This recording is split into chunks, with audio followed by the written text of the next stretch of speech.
Today's vlog, dumating na nga ang parcel ko galing sa Timo. Nasa comment section ang link. Download nyo na. Malapit na nga ang birthday ko, so deserve ko naman makatanggap ng gift. Kasi wala naman akong ini-expect na magre-regalo sa akin. Ako na lang magre-regalo sa sarili ko, hindi kayo marunong. Once in a blue moon lang naman, kung kaya ng budget, idi go. 5 ceiling nga ang atake natin dito at tawagin natin uri ng iba't ibang suot ng babae. Okay, first item, pakuda ko dito ng nakamove on. Nakamove on. O diba, ang ganda, ang aliwalas lang, walang iniisip, hindi nasasaktan, puti ng budi, yung parang hindi nakagawa ng kasalanan. Iba talaga ang nakamove on, feeling fresh, ang ganda, ang sexy, ang hot, char lang. Ko dito is 9 of 10 kasi feeling ko virgin ako, diba?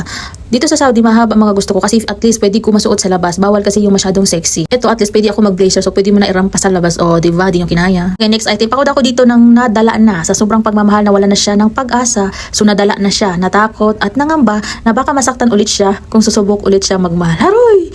Ano yun? Okay, pamain. Rate ko dito is 5 of 10 kasi bukod sa mukhang losyang, laki ng braso ko. Uso mag-diet, ate girl. Ano na? Napabayan ka ba sa kusina? Kaloka ka. Next item. Okay, pakuda ko dito ng the legal wife. Dapat mga legal wife, easy lang yan. Dapat strong, independent woman ang atake natin. Ipakita mo na kahit iniwan ka ay okay lang, di ka nang hinayang at kahit na iniwan ka, sexy, yummy, and hot ka pa rin. O diba? Di ka dihado sa pinagpalit sa'yo at much better ka pa rin pinagpalit sa'yo.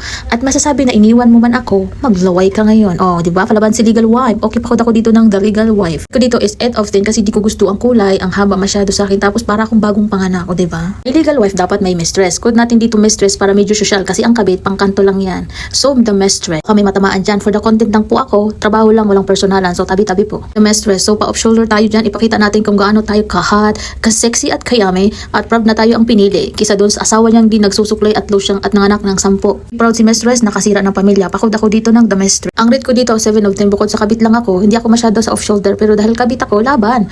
Habang sinusot ko to, tawang-tawa ko kasi alay isip ko yung magiging kalokohan ko sa voice over ko. So, yun lamang po again. Trabaho lang, walang personalan. Ang probinsyanang waray.